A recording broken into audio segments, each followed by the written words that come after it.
It is the most legendary war in history. 1,000 ships to be launched for the sake of one woman. It begins with a beauty contest. Warriors, chariots, and horses. And ends with a giant horse unleashing destruction and annihilation. Whole walls fell over. A tale so powerful, it inspires 3,000 years of myth and legend. He was willing to sacrifice his own daughter. It is a story of armies divided. Deception, deceit. Stolen treasures. The decline, the catastrophe. An ancient world trade center. There were always enemies enough who wanted to have that place. And a war without end. It was a conflict between East and West.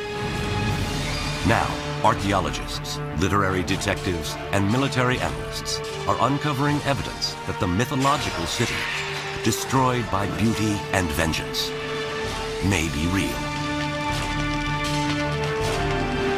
This is the true story of Troy.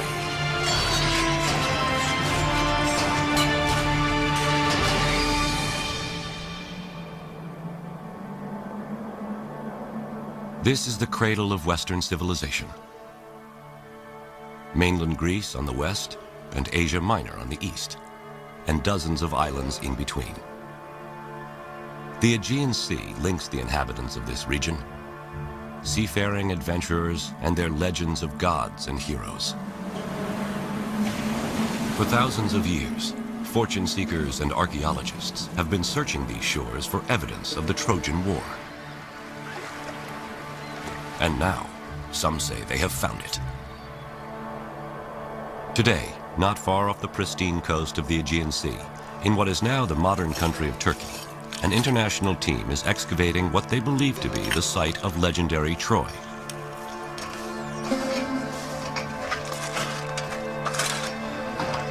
They claim they are finding evidence of a 5-acre city, complete with palace, streets, and a vibrant downtown.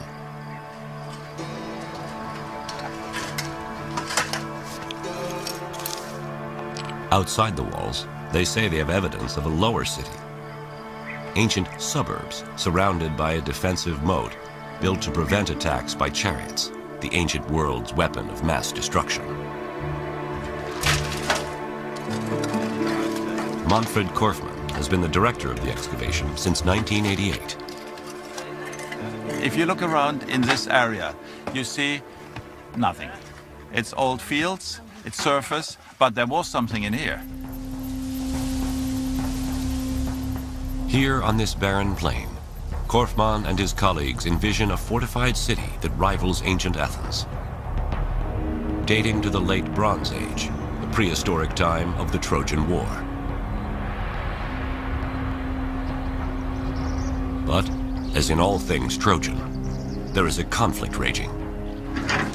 Some think Korfmann's finds are pure fantasy, as credible as the myth itself. Is this the site of ancient Troy? Did Troy actually exist? Why does its memory echo through time? I think the Trojan War is the original source of so many of our cultural expectations of soldiers, of literature, of human behavior, of the interplay between the divine and the mundane.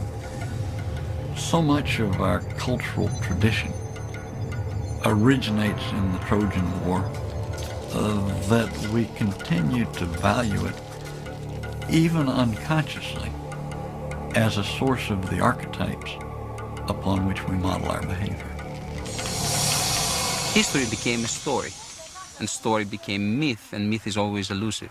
So now we're trying, in a very strange way, to trace our steps backwards, which is not that easy. I mean, it's one thing to dress a history and make it story and then myth, and another thing to undress it. It takes much more pain, and it's more dangerous.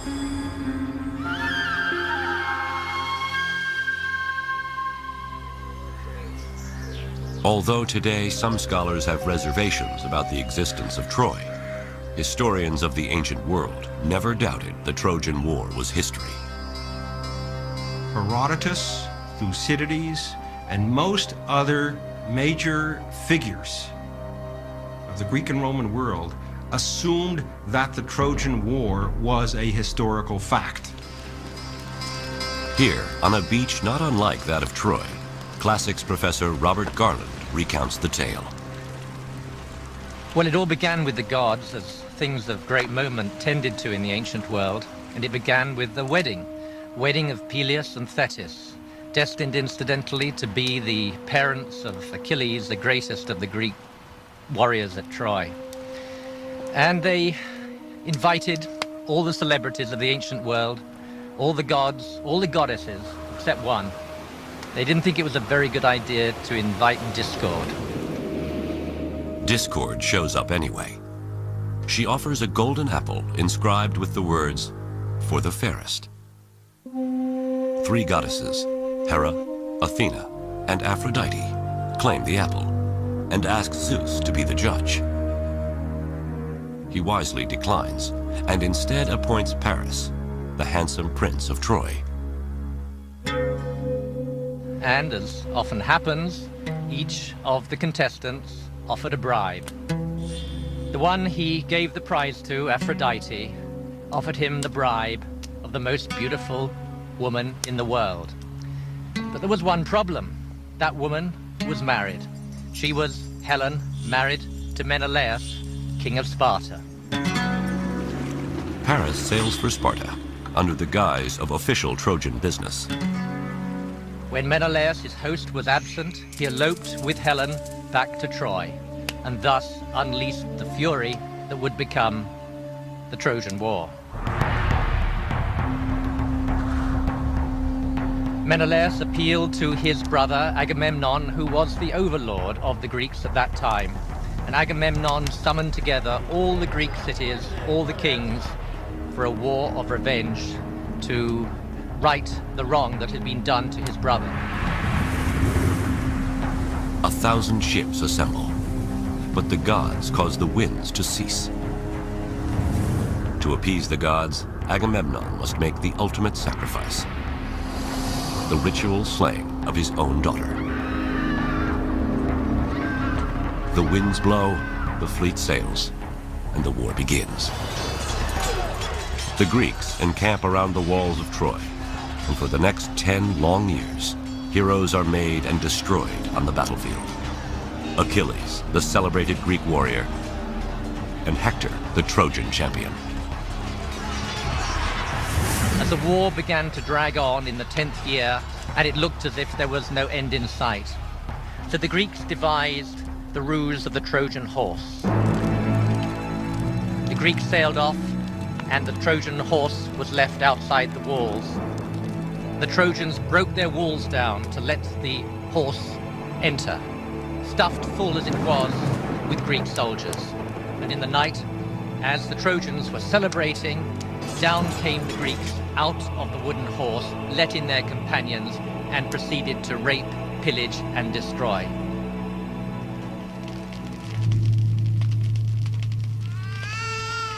Many acts of vandalism were committed in that time. Priam was slaughtered at his own altar. Cassandra was raped. And the infant son of Hector was thrown from the walls of Troy, his brains dashed out. And even then, after Troy had been totally destroyed, the end was not in sight. As we know from the Odyssey, Odysseus was to wander for many years before he got home. Agamemnon returned to domestic turmoil. His wife, Clytemnestra, had been having an affair with her lover, and with him plotted the death of Agamemnon. So the homecoming of the Greeks was, for them, as devastating as was the destruction of Troy.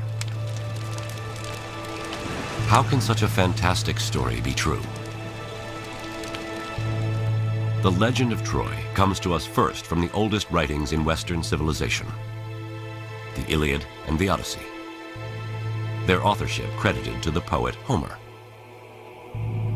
But Homer isn't born until 5 centuries after the war is thought to have occurred, and he is believed to have been blind and illiterate. Homer is our earliest witness for the Trojan War, and yet the Trojan War took place perhaps as many as 500 years before Homer's date. So how reliable can he possibly be? How can we trust this blind man's tale of lust and infidelity, human sacrifice, rape, blood, war, destruction, and the ultimate deceit? Is Homer's story the true story of Troy?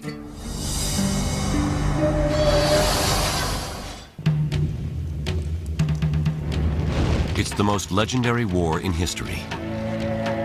The first great story of Western civilization. For years, scholars believed it was only myth. But now, off the coast of the Aegean Sea, archaeologists claim to have discovered the remains of the ancient fortress city, Troy. Is Troy and the Trojan War history or myth? How can our best witness, a blind, illiterate poet named Homer, be trusted? This is the true story of Troy.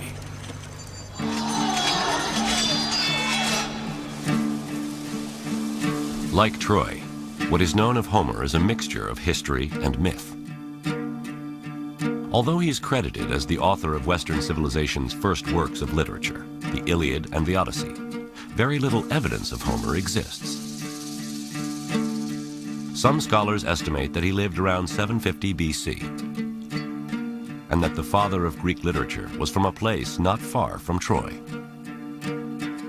We think that he came from a region probably fairly close to Troy, perhaps from the city of Smyrna or from the island of Chios, but even this is doubtful. There's a strong tradition that he was blind, but other than that, virtually nothing can be said with any certainty about him. Two of the greatest mysteries about Homer concern how someone who lived 500 years after the Trojan War can recall such graphic details of battle and bloodshed.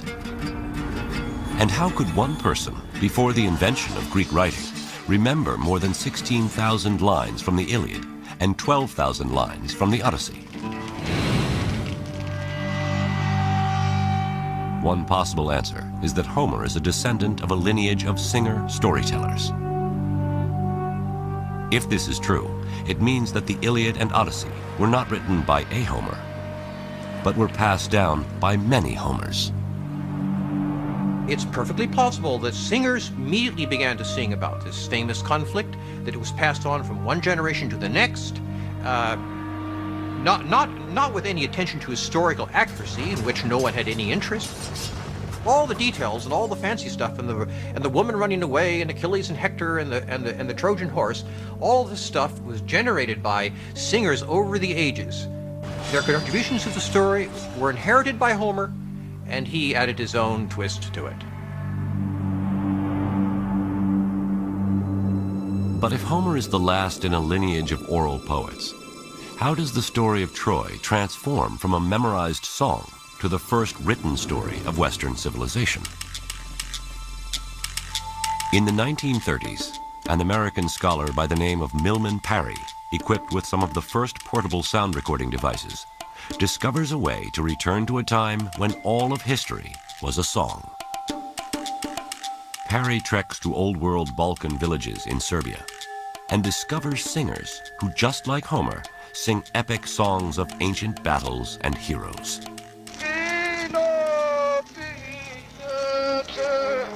Parry made recordings on aluminum discs and on aluminum wire of these songs, and he also took down these songs by dictation.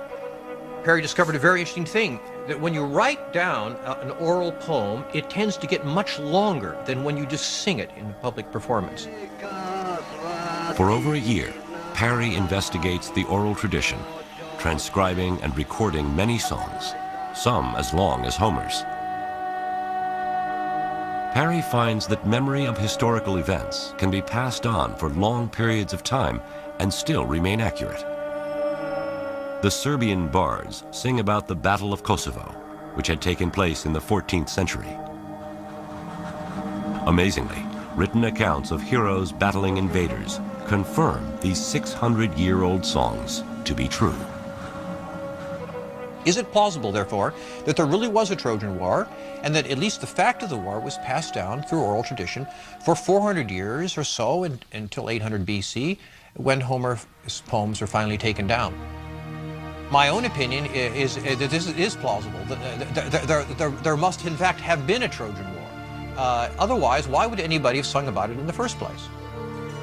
Parry's work confirms that one person can not only memorize songs as long as the Iliad and Odyssey, but that the accounts can be historically true. For the first time, there is an understanding of how the story of Troy could survive 500 years until the time of Homer, and how Homer's greatness is born. Homer must have been a very famous singer in his day. He must have been like the Rolling Stones. He was a very famous entertainer of some kind.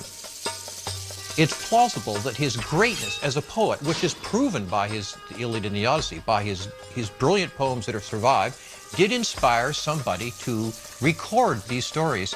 Indeed, the very man who invented the technological means that made the recording possible, that is, the Greek alphabet. Before Homer, epic stories were memorized and sung. These oral tales were usually performed at the feasts of aristocrats and noblemen. But Homer's story of Troy was so powerful that someone wanted a way to record the words and teach them to others. The problem was the Greeks had no system of writing. So one theory is that this someone, the first Greek scribe, adapts the Phoenician writing system, adds vowels, and invents the Greek alphabet to record the words of Homer. Here's an example based upon early epigraphic remains of what this text might have looked like. It begins on the right-hand side,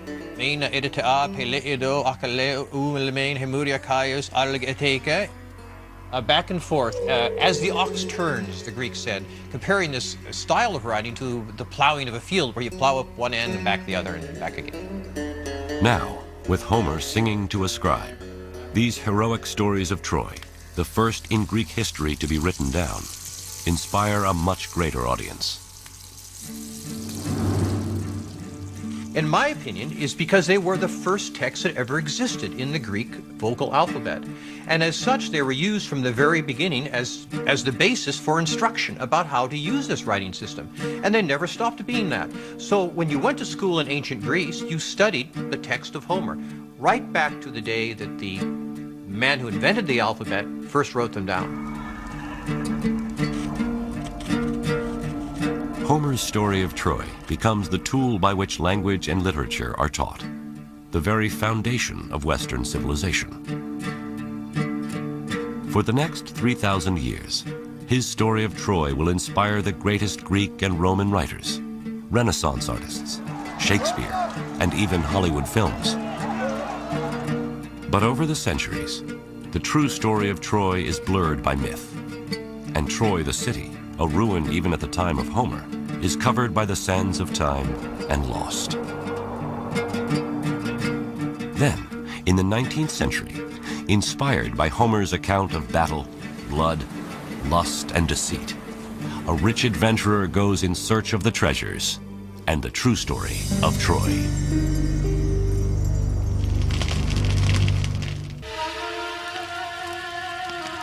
It is a Bronze Age clash of cultures. A battle over the most beautiful woman in the world. This tale of heroes, blood, lust, and deceit from a time before writing is sung for hundreds of years. Then the greatest of Greek singers, Homer, sings of Troy so powerfully, he inspires the invention of the Greek alphabet. Homer's Iliad and Odyssey are the first written works of ancient Greece and become the foundation of Western civilization. But over time, the story of Troy is obscured by myth, and the city is lost. Now, can Homer's Iliad and Odyssey lead explorers to the treasures of this legendary city and rediscover the true story of Troy?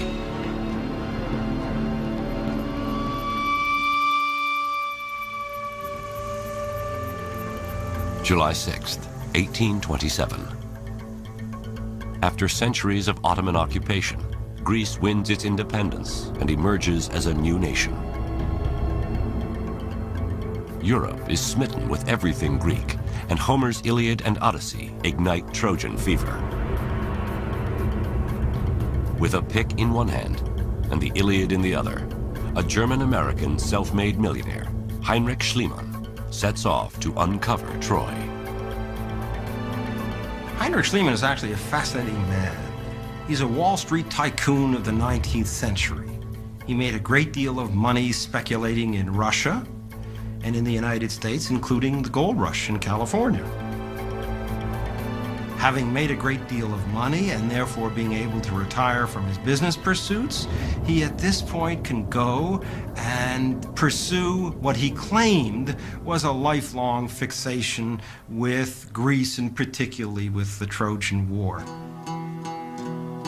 Heinrich Schliemann has a knack for finding gold. He's in California for the gold rush, makes millions in St. Petersburg under the Tsars. And in his search for profit and adventure, he dresses as a Bedouin, circumcises himself, and sneaks into Mecca. In 1868, he moves to Athens and launches a campaign throughout the Aegean in search of the legends of Homer and ultimately Troy. Schliemann was not an archaeologist, but he had a sacred faith in Homer. I mean, Homer was his Bible. And this led him to discover things which nobody else had thought of discovering, of looking for, let's say. Schliemann sets out to look for a place that matches the landscape described by Homer in the Iliad. A vast plain where two great armies can battle, near the Aegean Sea, between the Scamander and Simois rivers. A place with high fortified walls, from which the Trojans could watch in horror as their champion Hector is dragged behind the chariot of Achilles around the city.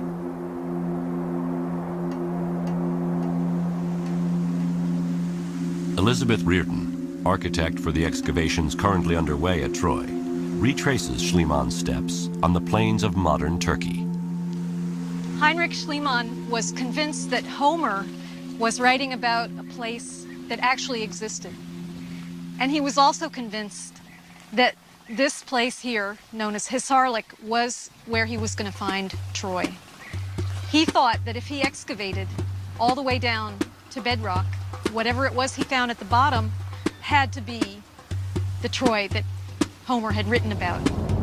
In 1870, Schliemann and his hundreds of workers plow through thousands of years of civilization, cutting trenches in the mound running north to south and east to west. The Trojan plain becomes littered with Schliemann's piles of what he considered rubble. He digs for years, but finds no evidence of Homer's Troy. He's getting desperate. What he really needed was a big, splashy find. The man was very lucky because at the end of his third year of excavating, he made a find that fit that bill. He was investigating this very large fortification wall when they uncovered in a small pocket a treasure trove of gold objects. This was exactly the kind of find that he needed to get attention. Golden cups and goblets, highly polished stones and precious jewels. In 1873, Schliemann smuggles the treasure out of Turkey, dresses his wife in the jewels like Helen of Troy, and with Barnum-like showmanship, claims he has uncovered King Priam's treasure. He dazzles the world with headlines. Heinrich Schliemann discovers legendary Troy. But the showman's headlines prove false. The treasure Schliemann finds dates to 2,500 years earlier than Priam and does not correspond to the time of the Trojan War. And worse, Schliemann may have stolen his discovery of Homer's Troy. Schliemann, with his interest in Homer, was not the first in this area. Frank Calvert a British expatriate, had been living in the area from 1845 onward. He grew up in this area and gradually amassed a tremendous amount of textual evidence for where Troy lay. When Schliemann arrives in Turkey, there are several sites thought to be Homer's Troy. But Frank Calvert is convinced that the land he owns, a mound named Hisarlik, is Ilium, an ancient Greco-Roman city from which Homer titles his Iliad. Schliemann seeks out Frank Calvert. When Schliemann came to the Calvert house in August 1868, Calvert's house was full of artifacts and works of art that Calvert had excavated from Hisarlik, from Troy. Now, when they had dinner, Calvert told Schliemann all about his excavations, showed him what he had found, and Schliemann was clearly very impressed. Schliemann goes back to Athens, and without ever setting foot on the site, writes his first book on Troy. The problem is, he doesn't know the details. Calvert wrote Schliemann answers to Schliemann's many questions, one of which was, how high was the mound? Was it 20 meters or 100 meters high? The very fact that Schliemann would ask this question shows that he had absolutely no concept of the site itself. Though Calvert has been quietly digging by himself for years, Schliemann pours his vast wealth into a grand excavation with hundreds of workers and is anything but quiet. Schliemann tells the world that he is the sole discoverer of Troy and literally leaves Frank Calvert in the dust.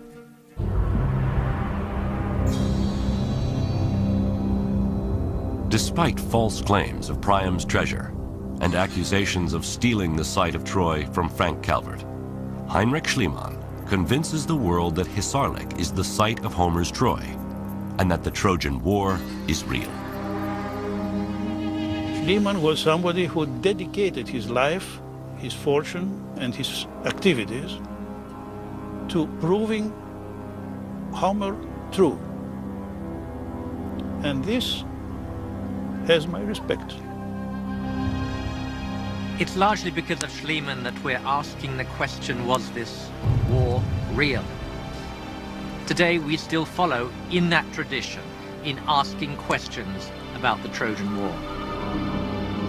But even Heinrich Schliemann, perhaps the most devout believer in the Iliad as history, can't produce definitive proof of Homer's Troy.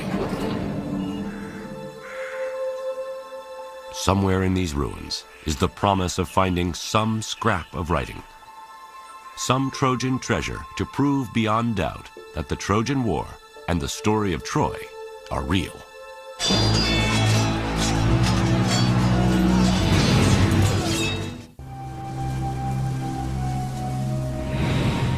It is the most legendary war in history, fought around 1250 BC in the prehistoric Bronze Age.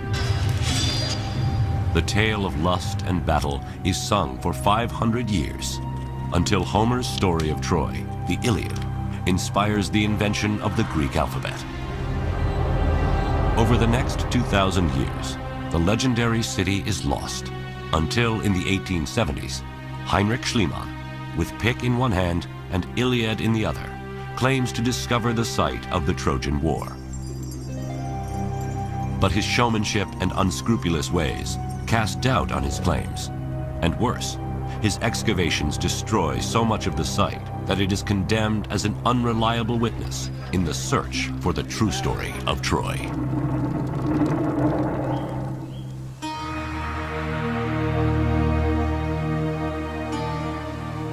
How could this rock heap in present-day Turkey be Homer's Troy? Even Schliemann expressed doubts. It is all poetry, he says. Troy is a myth, and the site of Hisarlik is only a hill. In essence, he says in various writings, well, I'm very pleased at what I've done. I've discovered Troy, and so on and so forth. But I'm a little disappointed because based on what Homer says, his description of Troy, I would have thought that Troy would have been bigger. Where is the proof that Hisarlik is big enough to be Homer's Troy? After Schliemann's death in 1890, his wife Sophie and dig director Wilhelm Dörpfeld identify the different levels of the mound at Hisarlik and number the layers according to years. They discover that Schliemann dug too far, that Priam's treasure comes from about 2500 BC, or level 2. The Trojan War is thought to have taken place at level 6 or 7, about 1250 BC. And at that layer, they find evidence of cataclysmic destruction. Is this evidence for a real Trojan War? In 1932, one of the most revered figures in archaeology, Carl Blegen of the University of Cincinnati, arrives on the scene.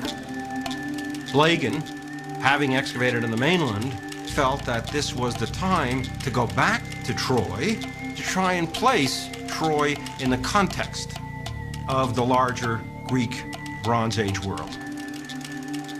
Blegen re-examines the entire site, discovers that Troy is at its height at level 6.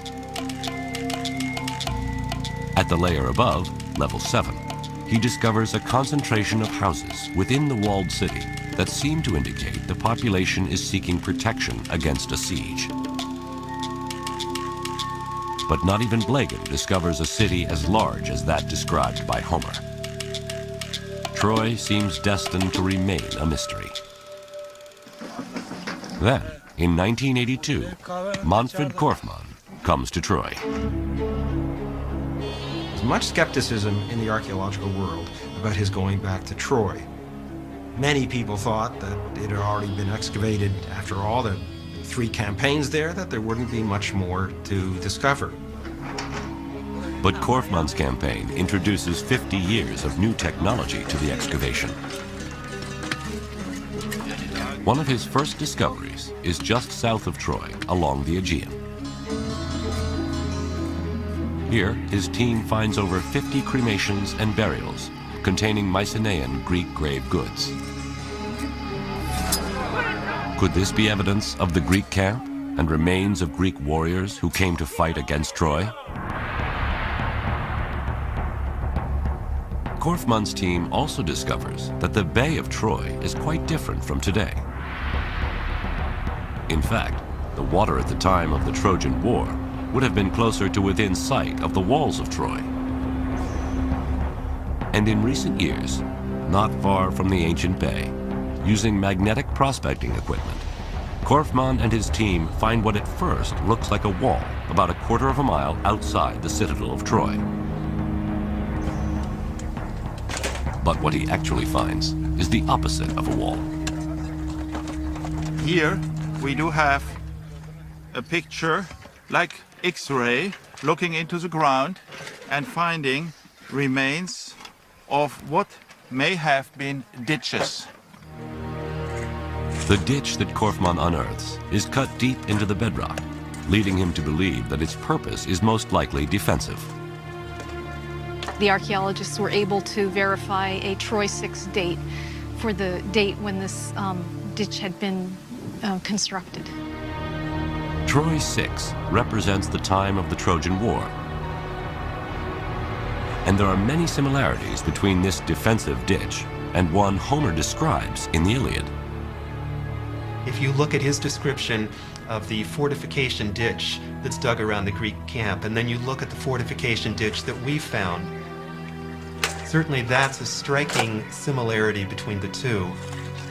It's actually quite likely that this is the site that Homer had in mind when he put down the story of the Iliad and the Odyssey.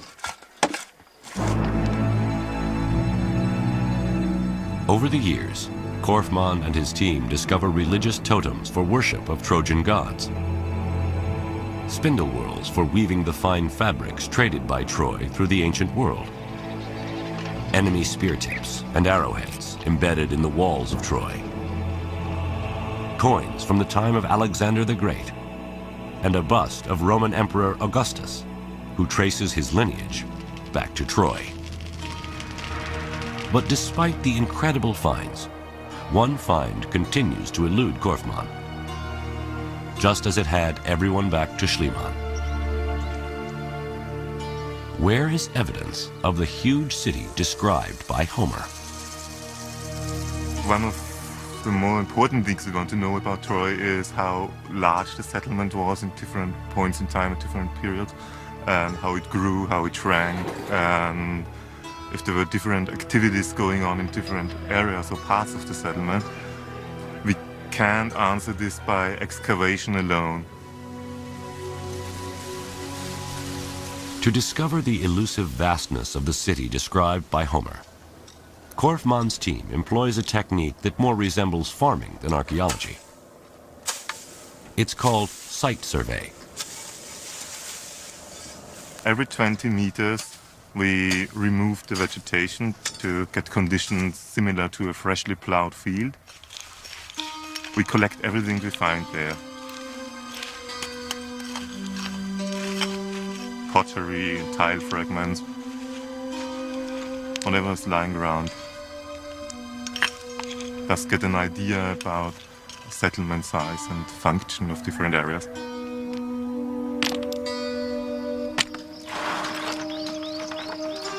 They bring their finds back to camp, where artifacts are washed, classified, and dated. It's a lot of broken pots, representing thousands of years. This year we covered about 15 hectares, about 400 points, and we collected more than 100,000 items from that, about 2 tons of material. A significant quantity of the pottery shards are from the Bronze Age, particularly the time just before the Trojan War. We can see how the area all the way to this ditch and in the east, and where this ditch was covered by a Bronze Age settlement. Pieces of the Trojan War age pottery extend over a quarter of a mile out from the walled city of Troy, all the way to the defensive ditch. This ditch, described by Homer as built by the Greeks to defend their ships, is more likely a ditch built by Trojans to defend Troy against the Greeks. Korfmann is confident that this area, from the ditch to the fortified walls of the citadel, is a vast lower city, more than 5 acres, that along with the temples and palaces of the citadel, comprise the glorious city that is Troy. It is a Troy large enough to match Homer's, and rich enough for the Greeks to want to conquer. We archaeologists have in Troia the proof and the hints that this place always was fortified again and again. It was always rich enough to defend itself. There were always enemies enough who wanted to have that place. For us, this is enough argument to say that there always had been war at this place. It seems clear that nearly 3,000 years after Homer, Manfred Korfmann has finally proved that Troy is real. But now, where is the evidence of the Trojan War? What was it really fought over? Are we to believe Homer's claim that a woman, even the most beautiful woman in the world, could cause the destruction of Troy?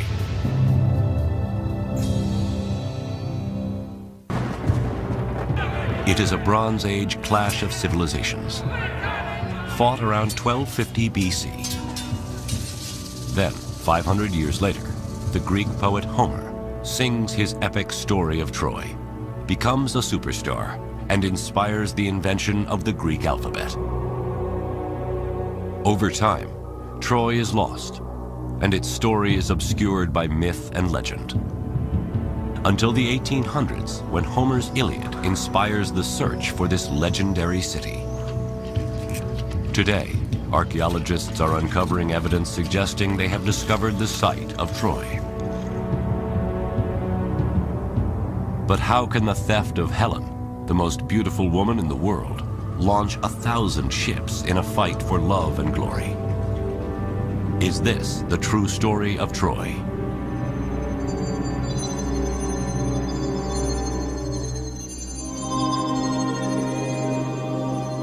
To the ancient Greeks, beauty is order. It is exemplified in the naked body, youthful and round, with tapered waist, high conical breasts, and curvaceous thighs. Surely Helen was all this. And her theft, an attack on world order, an act of war against the Greeks. But her abduction is also a personal affront against a very powerful ruler. The legend of Helen being abducted and from that the war flowed is not impossible, but it's unlikely as a sole cause. Brigadier General John Brown of the U.S. Army is an expert on ancient warfare. What's more likely is that there was an opportunity waiting to happen, a war that was awaiting a cause. There was an instinct for expansion on the part of the Mycenaeans that provided an underpinning that needed a triggering event. Helen being abducted would very readily have been a kind of a triggering event that could have galvanized the warriors of such an age into an effort to redeem their reputation and increase their glory. Homer tells us of a coalition of Mycenaean Greeks under the leadership of Agamemnon crossing the Aegean in 1,000 ships to make war on Troy sometime around 1250 BC. How does Homer's account stack up against modern military strategy? A quarrel over women who were stolen. Acting as military chief of staff to Agamemnon, General Brown assembles his staff. Troy is a heavily fortified. Intelligence, Stay clear of the operations, logistics, personnel.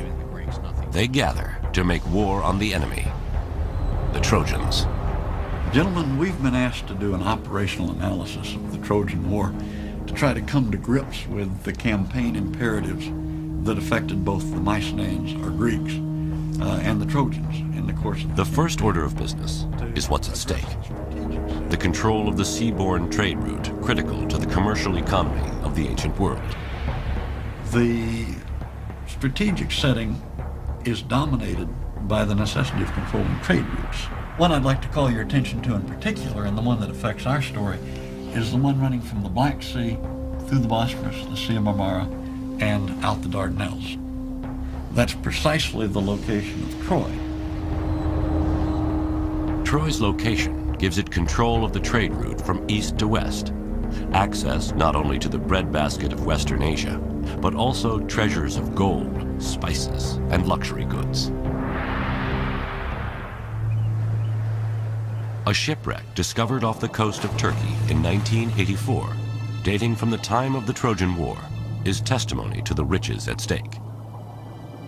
Treasures from 7 civilizations are aboard the ship. Gold medallions from Egypt, urns of oil and spices from the Far East, and oxhide-shaped ingots of tin from Central Asia, and copper from Cyprus. In fact, these metals are found in the exact proportions for making bronze. 10 parts copper, 1 part tin. Bronze is made from tin and copper. When you control your access to those materials, you're controlling the industrial materials of the Bronze Age. Controlling bronze production in the Bronze Age is like controlling oil in the Oil Age. If the Greeks want to become an empire, they'll need to capture Troy. But how? If you turn from that strategic setting to the operational level, they had no choice. Again, Brigadier General John Brown and his staff apply modern military planning to the ancient battles of the Trojan War. From a personnel point of view, what would you tell me about the layout if this represents the Mycenaean capability and this area right here, Troy? Troy's population did not compare in military manpower to the Greek state allies against it. The Greeks assemble a coalition army to outnumber the Trojans 5-1. They'll need that overwhelming force to ensure a quick, decisive victory. And to deliver that force, Homer says the Greeks sailed to Troy on 1,000 black-bowed ships. Is there anything we should know from an intelligence point of view? Well, a couple things I'd like to point out, sir. First, as you know, Troy is a heavily fortified city. It's got a strong and a high wall. If we allow them to get behind that wall, that means we're going to have to lay siege to them. Also, they have a series of potential allies that if we alienate them, could come down on the side of the Trojan. Well, given that intelligence backdrop, what do you think the operation should look like? The Greeks should land directly before Troy and either defeat them on the battlefield in open combat with our overwhelming force or starve them out of their walled city. Overwhelming force delivered directly to the shores of Troy on 1,000 ships. The Greeks are poised to recapture Helen, restore their honor, and gain power and wealth by controlling the most important trade route of the Bronze Age. It's a simple enough plan. One last logistical consideration: how to feed 1,000 ships full of warriors. What's your thoughts there, logistician? The Trojans would have gathered all the local food and water that was available and pulled it within the walls of their defenses for their own use and as a means of denying it to the use of the Greeks. The Greek army, therefore, would have to go further and further afield to gather those supplies of food and water that they were going to need to subsist on. And the primary risk there is that they would alienate those local populations that heretofore had not been engaged in the conflict but would now be inclined to come in on the side of the Trojans. Well, it's an interesting point you make, John, because it looks like the Greeks were divided between what they should do in order to win most easily and what they had to do in order to survive as an army. They had no choice except to support themselves off the land by foraging and by raiding. And it is precisely the result of one of those raids that starts Homer's Iliad. Agamemnon and Achilles fight over a woman that Achilles captures during a raid. Agamemnon pulls rank and claims Achilles' war prize for himself. Achilles rages, reaches for his sword. Professor of Classics Robert Garland reads from the Iliad. Someday, I swear, a yearning for Achilles will strike Greece's sons and all your armies. But then, Agamemnon, harried as you will be, nothing you do can save you, not when your hordes of fighters drop and die, cut down by the hands of man-killing Hector. Then you will tear your heart out desperate, raging that you disgraced the best of the Greeks. Achilles withdraws himself and his troops from battle, and the raids the Greeks conduct drive the neighboring population into an alliance with the Trojans. The Greeks lose their advantage of overwhelming force, and the war drags on for 10 long years with no clear victor. I think from the point where Homer begins the Iliad, where there is a quarrel between Agamemnon and Achilles, his most important warrior, it's clear that this is not altogether a coalition of the willing that he has brought to Troy. The trouble for this coalition of the unwilling starts 10 years earlier back on mainland Greece, where Agamemnon plots a course of revenge and plunder. There, he will be forced to make the ultimate sacrifice, the ritual murder of his own daughter. Troy, a Bronze Age World Trade Center. Sung about by Homer, his Iliad and Odyssey become the first literary works of Western civilization. But is the mythological city real? Archaeologists now seem certain they have discovered the legendary lost city. But what evidence do we have of the enemies of Troy? the Bronze Age Greeks, and Homer's King of Kings, Agamemnon. How does Agamemnon forge a coalition of Greek warlords to wage a war of revenge and plunder? This is the true story of Troy.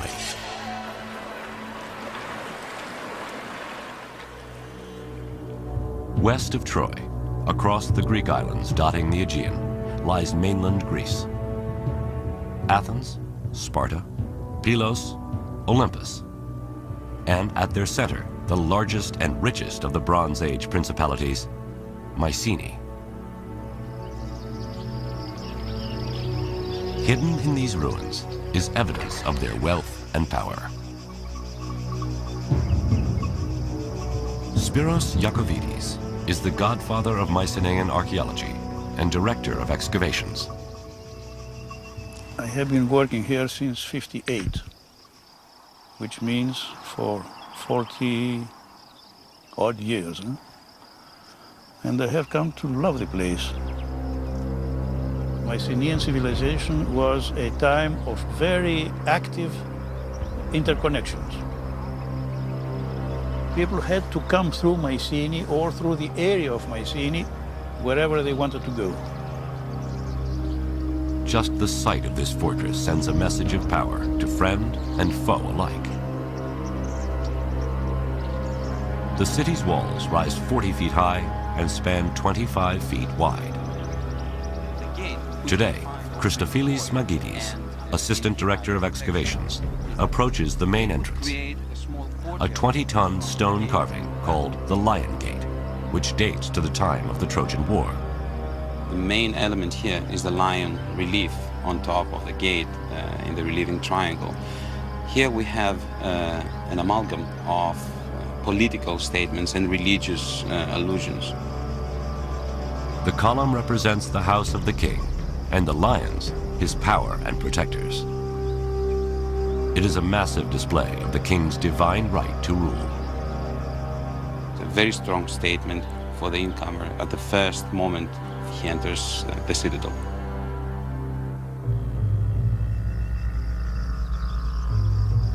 Just inside the Lion Gate, here in 1876, Heinrich Schliemann uncovers one of the richest finds in archaeological history, including a magnificent golden death mask. In his showman-like way, he proclaims, "I have gazed upon the face of Agamemnon."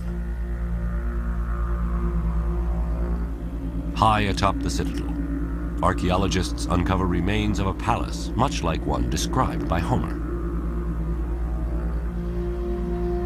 Inside, they discover a treasure trove of opulent relics and murals, glorifying Mycenaean war and conquest. We have scenes, beautiful scenes of a besieged city with tall buildings and women looking out of the windows, warriors, chariots, and horses.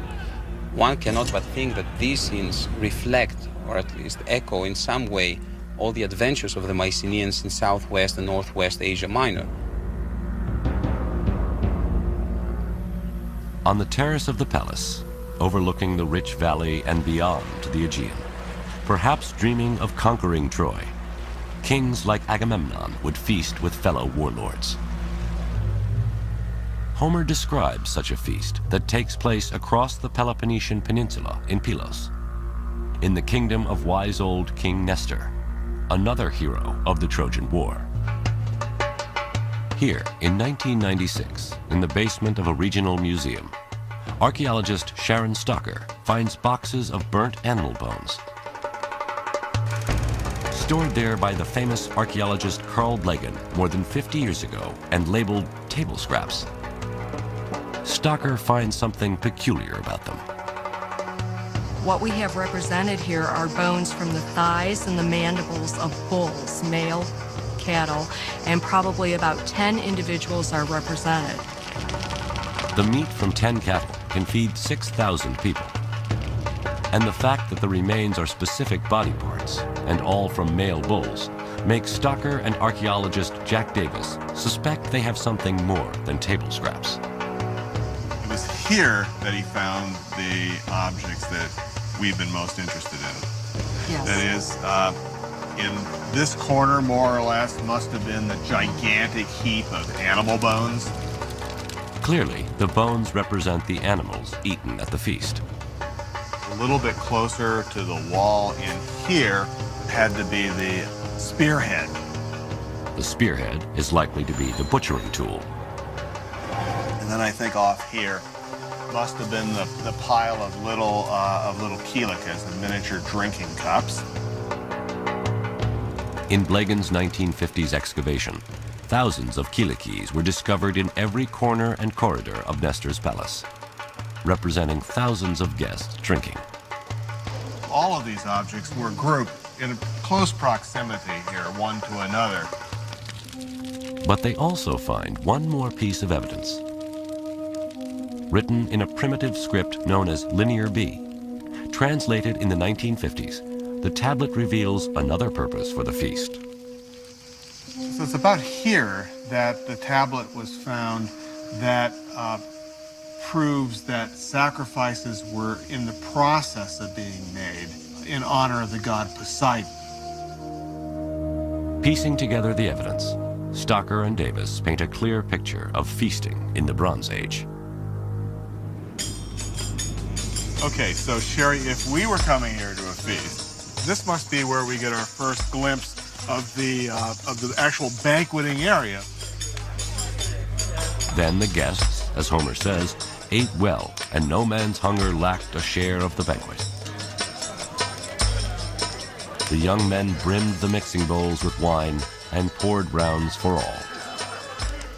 And they would have seen the power of the kings displayed there on the walls above them as they were participating in the feast, as a kind of reminder of what the Mycenaeans were capable of doing. Yes. By providing this feast and sacrifice, the king presents himself as the messenger to the gods, and his call to war as divine destiny. Surely the feast in this setting is a persuasive weapon for a king luring warriors to join him in a battle against the Trojans. But as a final appeasement to the gods, King Agamemnon must make the ultimate sacrifice: the ritual murder of his own daughter.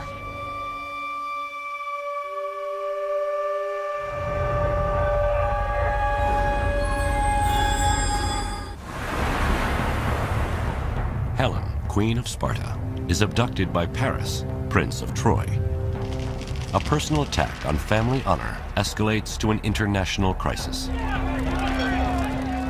With enticements of wealth and power, King Agamemnon forges an unwilling coalition of Mycenaean Greek warlords to do battle with the Trojans. But now, the gods and his warriors demand from him the ultimate sacrifice: the ritual murder of his own daughter. This is the true story of Troy.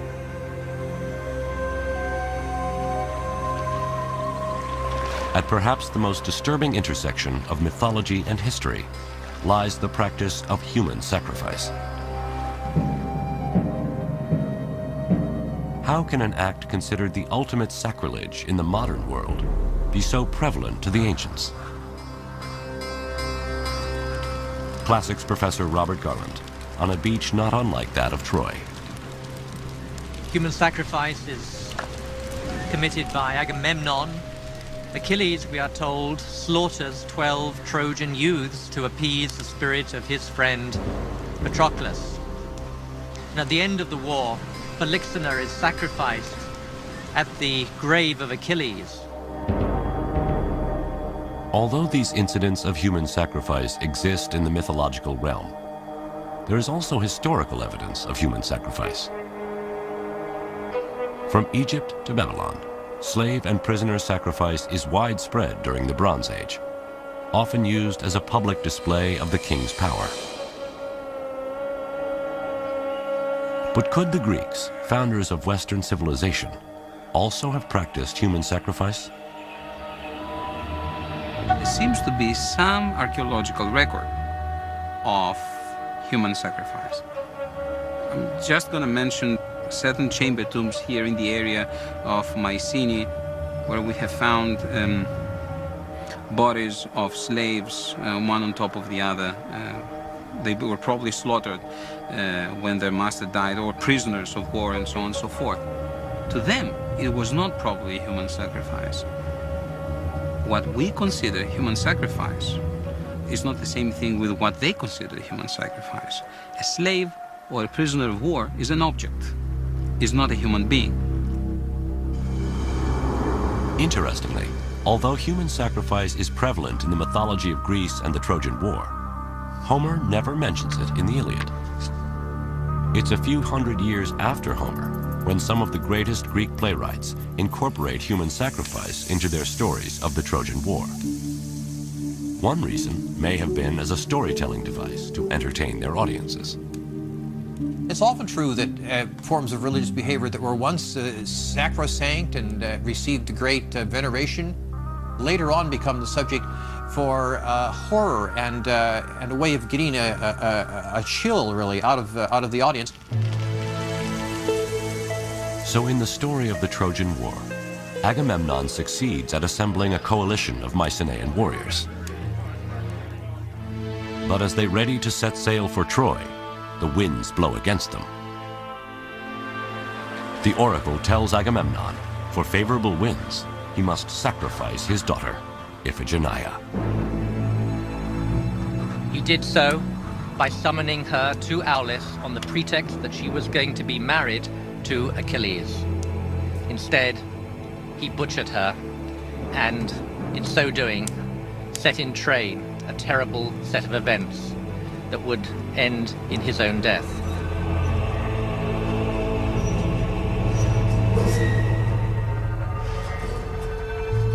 To the Greeks, this was a powerful message, whether real or mythological. In war, a king asks his subjects to sacrifice the lives of their sons. Now the king, by offering his daughter, is making a similar sacrifice. The Greeks may see it as democratic and egalitarian. If not us, why not the king? And if not our sons, why not his daughter? To us, the idea of sacrificing Iphigenia seems horrific. But given the religion and mores of the time, the sacrifice of Iphigenia was a supreme expression of commitment on the part of Agamemnon. He was so committed to the success of this enterprise that he was willing to sacrifice his own daughter. That must have had an effect upon the psyche of his soldiers, because they recognized how dedicated he was and how much he expected of them.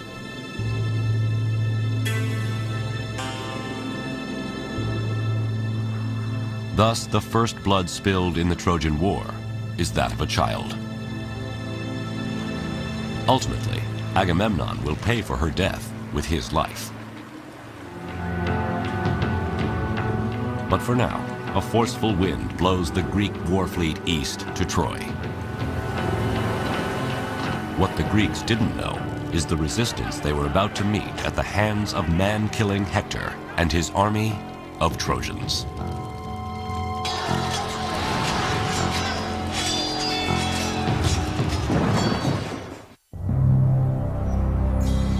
To forge a coalition of Mycenaean warriors and satisfy the gods, Agamemnon makes the ultimate sacrifice, the ritual murder of his own daughter. In 1,000 ships, the Greeks sail east to Troy with dreams of wealth and honor. But their overwhelming force is negated by the fierce Trojans and their powerful allies. They fight to a standstill for 10 long years. Now, powerful egos and dissension in the Greek ranks threaten to destroy the coalition from within. This is the true story of Troy. It is an epic clash of civilizations, a defining moment in prehistory to which, once again, Homer may be our best witness. In the 16,000 lines or so of Homer's Iliad, he explores all the major questions which we still grapple with as we make war today and consider the questions around warfare.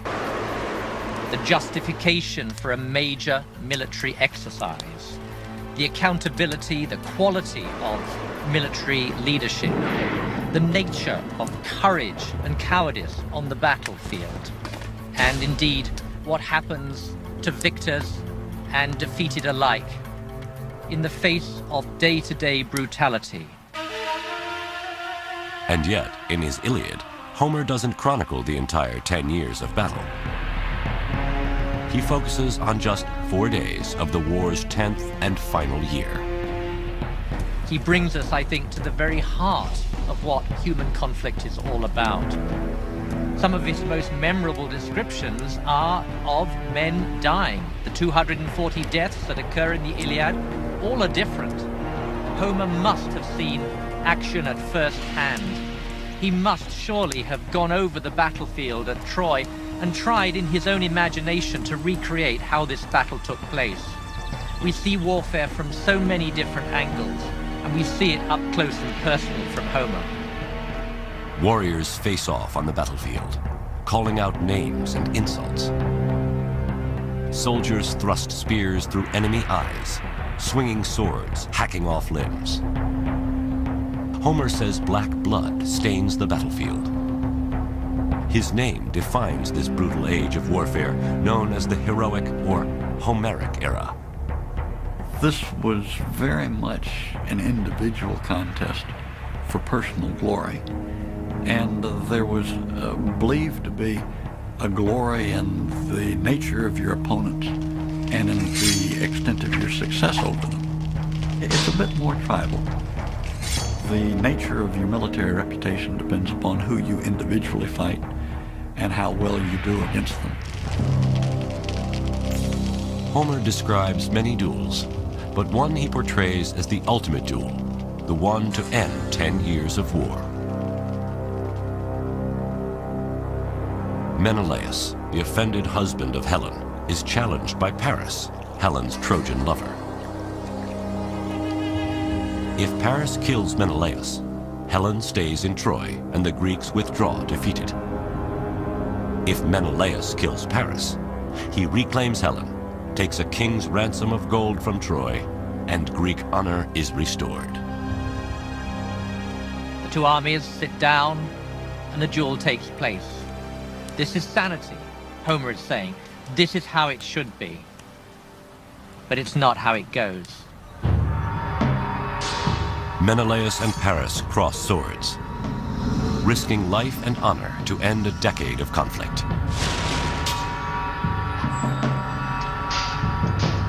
Menelaus overpowers Paris, readies a death blow. Then Homer rescues Paris with a stroke of divine intervention. The goddess of love, Aphrodite, whisks Paris off the battlefield into the arms of Helen. The duel ends unfulfilled. The truce erupts in war. This war, in a certain sense, had to be. More forces had been unleashed than could now be contained. But at that short, brief moment of time, Homer seems to be saying, this is how conflict should be resolved between the only interested parties. Though ending a war with a duel between two leaders may be wishful fantasy, many of Homer's observations of battle are timelessly true. One of the underlying themes that you draw out of the Iliad and the Odyssey that remains relevant today in a military setting is that character matters. That theme remains with us. We still are very concerned for the character of our officers and our soldiers. Modern armies can learn from the soldiers of the Trojan War. But the greatest of the Greek warriors, Achilles, might not last long in today's army. In front of other warlords, Achilles threatens and insults Agamemnon, his commanding officer. What a worthless, burnt-out coward I'd be called if I would submit to you and all your orders. Whatever you blurt out, fling them at others. Don't give me commands. Never again, I trust, will Achilles yield to you. To Homer's audience, Achilles' rage against Agamemnon reflects a conflicted hero defending his honor. But today, his insults would be court-martialed as insubordination. Achilles was preoccupied with his reputation and his personal standing amongst the Greeks. The absolute opposite of a team player. Odysseus is of course, a different character, and again, he's yet another expression of the fact that character matters. He is wily. He's compared to a fox. Even today, we compare some of our most capable military figures to foxes. The swamp fox, Francis Marion of the American Revolution, and General Franks of the war in Iraq are among some with reputations of cunning like a fox. But Homer highlights another key quality of leadership by demonstrating the opposite. Never once did you arm with the troops and go to battle. You lacked the courage. King who devours his people. Unlike an ideal general like George Washington, who leads his troops by example, Agamemnon is accused of hanging out in the back while others fight and die. Agamemnon is arrogant, overweening, very much given to advance his own personal agenda, and inclined in the mind of others to take advantage of his position for his personal gain rather than to be a servant of the rest. Ironically, the soldier who is idealized by Homer is Hector, who fights for Troy. He has the character of the model soldier and citizen. Hector is more inclined to set the welfare of his people and his city above his own reputation and his own survival. And ultimately, he faced down Achilles even though he knew that the odds were against him and that his time was up. The battle between the two greatest heroes, Greek Achilles and Trojan Hector, is the climax of the Iliad and Homer's story of Troy. When Hector takes leave of his wife and child on his way to battle, Homer foreshadows the end of the war and tilts the sympathies of his audience in favor of the Trojans. Hector envisages that Andromache will be a widow and that his son Astyanax will be an orphan. And like any true husband there, he says, I care for you more than I do for my countrymen. It's your fate that really matters to me. Homer portrays Hector as a family man. While the Greeks are fighting for revenge and greed, Hector is fighting to defend his wife, his child, and his home. The Trojans, in a sense, are us. And it is through their eyes, very largely, through the eyes of men like Hector, that we read the events that are going to be so shattering.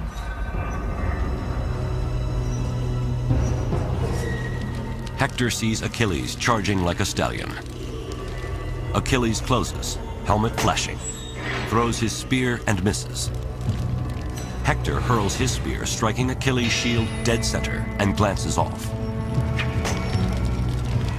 Hector draws his sword and charges, but Achilles has a second spear and drives it clean through Hector's neck. Hector falls to the dust and gasps, pleading with Achilles to return his dead body to Troy. But Achilles promises to feed his body to the dogs, lashes his corpse to his chariot, whips his horses to run around the walls of Troy, and as Homer says, defiles Hector's body in the land of his own fathers.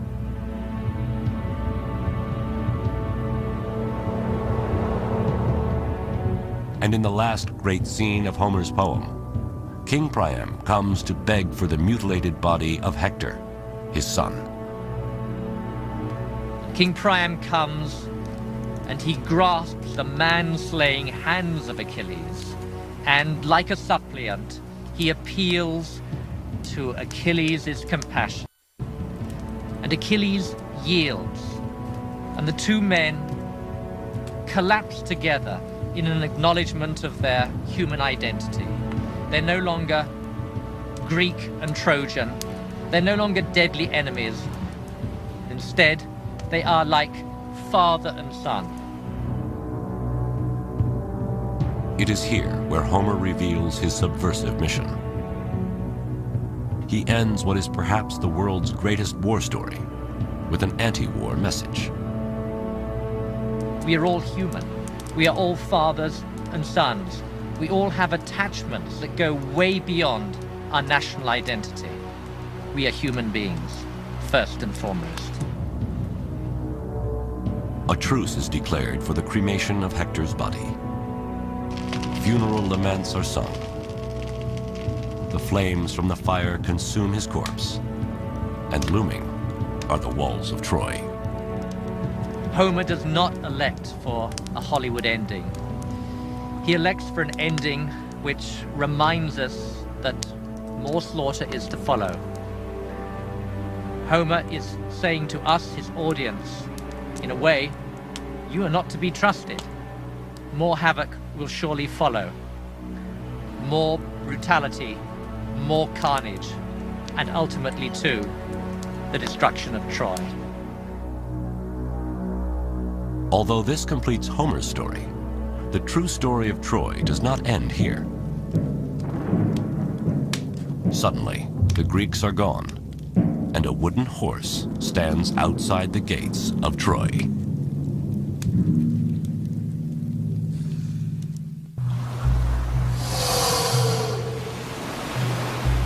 The greatest Trojan hero, Hector, is dead. Killed in battle by the Greek hero Achilles. After defiling Hector's body, Achilles agrees to surrender Hector's corpse to the Trojans. An uneasy truce is called as Hector is cremated before the walls of Troy. But when dawn breaks and the Trojans brace for another Greek attack, they discover their enemy is gone and a wooden horse stands outside the city gates. This is the true story of Troy. The most famous symbol of Troy, the Trojan horse, comes to us from legends other than Homer's Iliad. The legend tells us that this was a war that was not won by uncommon acts of valor, by steadfastness and military discipline, all the qualities that we might expect. On the contrary, it was won by a devastating ruse. It was won by deception, deceit, and conspiracy, and all the things that we might consider to be dishonorable in the conduct of warfare. Everyone knows the story. After 10 years of battle, the Greeks and Trojans fight to a standstill. Then Odysseus comes up with a plan. The Greeks build a giant wooden horse, leave it as an offering to the Trojans, and then sail away. Some Trojans are skeptical. Laocoon warns, beware of Greeks bearing gifts. But myth says he and his sons are silenced by serpents that drag them into the sea. The Trojans desperately want to believe that the horse is a peace offering. And the Trojans broke their walls down to let the horse enter, stuffed full as it was with Greek soldiers.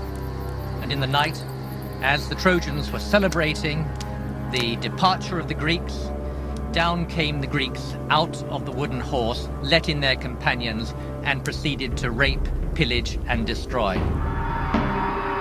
By hiding in the belly of the wooden horse and tricking the Trojans into lowering their guard, the Greeks finally penetrate the massive walls of Troy. All of Hector's fears, why he was willing to risk his life to defend his homeland, are about to become true. Priam was slaughtered at his own altar. Cassandra was raped. and the infant son of Hector was thrown from the walls of Troy, his brains dashed out. With Hector's mother and father hacked to pieces, his sister sacrificed, his son murdered, and his wife carried off to the bed of a conquering Greek, his family's seed is wiped from the earth forever.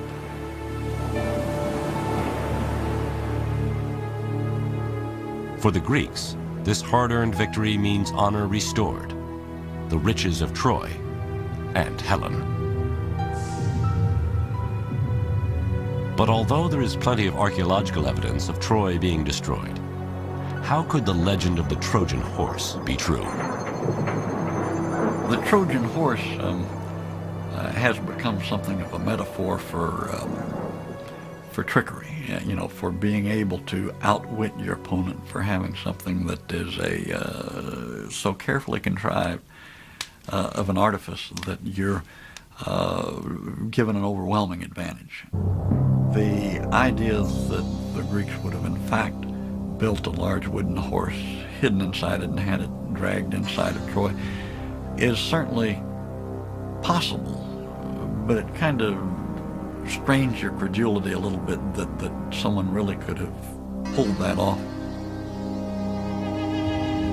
My inclination is to see in the Trojan horse some kind of a representation, vaguely remembered, of siege equipment, the weaponry that can be brought up against walls to either bring them down or to somehow neutralize them.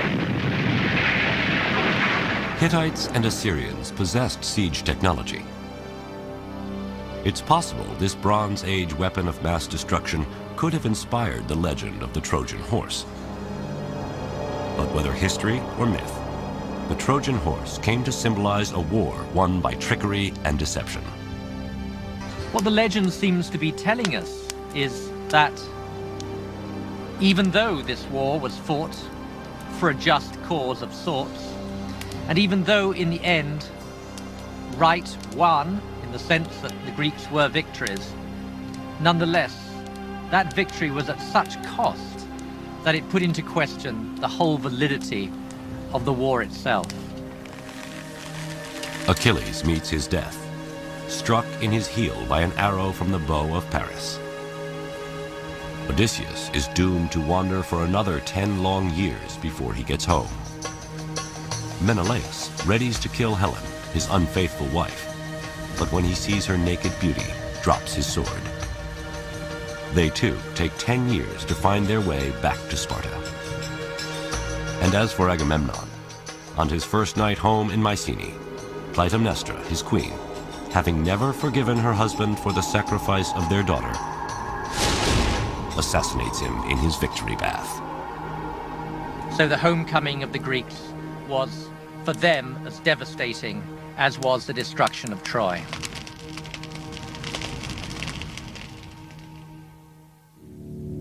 In fact, history tells us in the wake of the Trojan War, not only do the Mycenaean kingdoms collapse, but the entire Bronze Age comes to an end. There is much speculation as to its cause: civil war, outside invaders, or a string of devastating earthquakes. Greece falls into a dark age for nearly the next 500 years, until the time of Homer.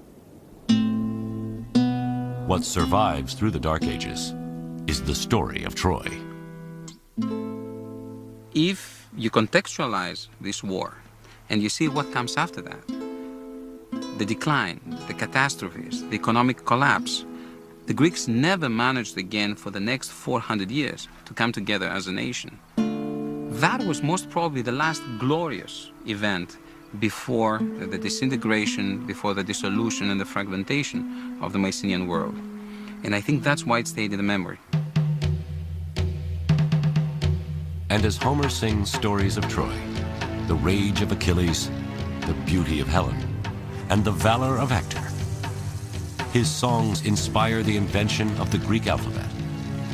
The Iliad and Odyssey become the foundation of Western literature, and Troy is emblazoned forever into the history of the world.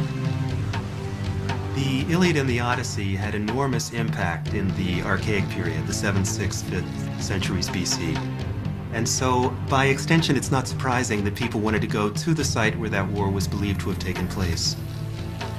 Then the residents realized that they need to market the city very aggressively, almost like a Disneyland of antiquity. The site of Troy rises from ruin to major tourist destination. Ancient burial mounds are turned into monuments to Greek and Trojan heroes. Temples and theaters are built to their gods. And maidens reenact scenes from the fall of Troy. They would sing sections of the Iliad and the Odyssey in the Agora, in the marketplace of the city, right in front of the old Bronze Age fortification walls. As the city is rebuilt, history and myth become one, and Troy becomes a war prize in a worldwide conflict. The Trojan War, among other things, resonates because, from the perspective of many people, in antiquity, down to the present time, it was a conflict between East and West. In a way, it's the beginning of the combative stances of both sides. It's us against them. Now, the tourist destination of Troy attracts more than just tourists. First, Persian King Xerxes stops at the site in 480 BC on his way to sack Greece, claiming to avenge his Trojan ancestors.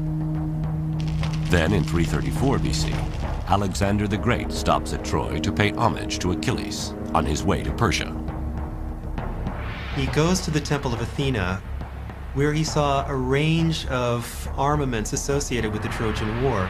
And he looked at the armor that was presented there, chose one set of armor to wear himself in his battle against the Persians. I like to think that it would be that of Achilles, although we don't know that for certain, and then goes off to fight the Persians wearing Trojan War armor. Alexander the Great conquers Persia, avenging Greece and reclaiming Troy as part of the Western world. Just as Alexander links himself to the Greek hero Achilles, Julius Caesar claims lineage to the Trojan hero Aeneas. And Rome adopts Troy as its mother city. But the Romans embrace more than a mythological connection to Troy. They also model their ideal soldier on that of Trojan hero Hector. The Romans would say that the ideal soldier was disciplined, was a team player, was willing to sacrifice himself for the welfare of others, was willing to efface his personal glory for the good of the whole. The military success of the Roman legions is a tribute to the legacy of the Trojans. Even though the Greeks originally defeat the Trojans are avenged when Rome battles Greece. It's ironic that the Trojan refugees led by Aeneas are purported to have been the ancestors of the Romans, and the Romans in turn conquered the Greeks. And so it's as if history came full circle. The Trojans were conquered and then became the conquerors. Troy and its stories are the oldest uninterrupted memories of our world. Troy is beauty, language, power, sacrifice, vanity, honor, deceit, and war. From literature to archaeology, history to mythology, Homer to Hollywood, we believe so strongly in Troy that the question of whether it is real or not hardly seems to matter. The search for the true story of Troy will live forever.